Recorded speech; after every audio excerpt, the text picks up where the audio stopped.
जय श्री कृष्ण। ओम श्री परमात्मने नमः।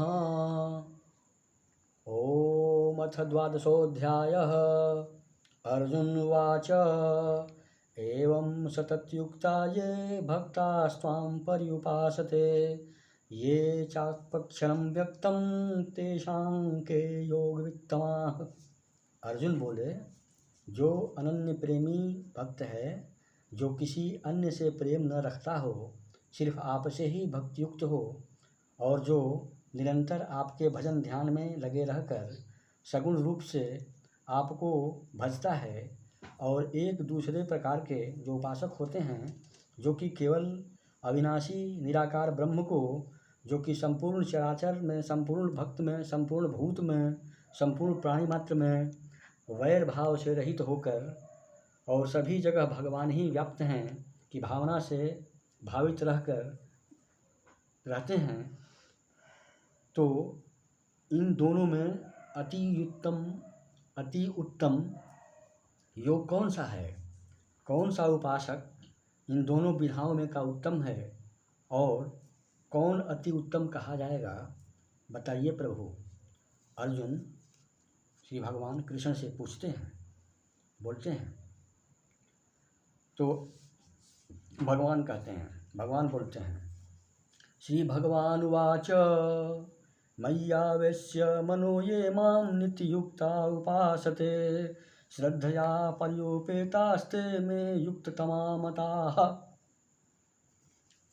श्री भगवान बोले, जो मुझ में मन को एकाग्र करके सिर्फ मुझ में ही अपनी चित्तवृत्ति और चित्त को सिर्फ मुझ में एकाग्र किए रहकर भजन ध्यान में लगे रहते हैं, और श्रेष्ठतापूर्वक श्रद्धा से युक्त होकर श्रद्धा भाव से मेरे सगुण रूप को भजते हैं, वे मुझे योगियों में अति उत्तम योगी मान्य हैं।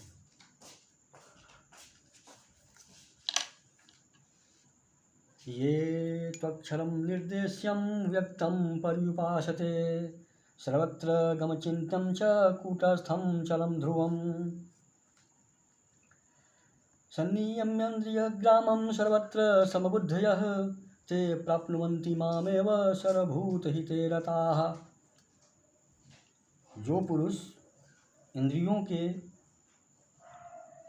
बस में नहीं रहते हैं, जो पुरुष इंद्रियों को बस में करके, इंद्रियों को वश में करके, इंद्रियों को नियंत्रित करके, अपने वश में करके मन बुद्धि से परे सर्वव्यापी और सदा एक समान रहने वाले अविनाशी ब्रह्म का निरंतर एक ही भाव से ध्यान करते हुए एक भाव में ही स्थित रहकर संपूर्ण चराचर, संपूर्ण भूतों के हित में रहते हुए ध्यान करते हुए भजते हैं, ऐसे भाव वाले योगी भक्त मुझको ही प्राप्त होते हैं।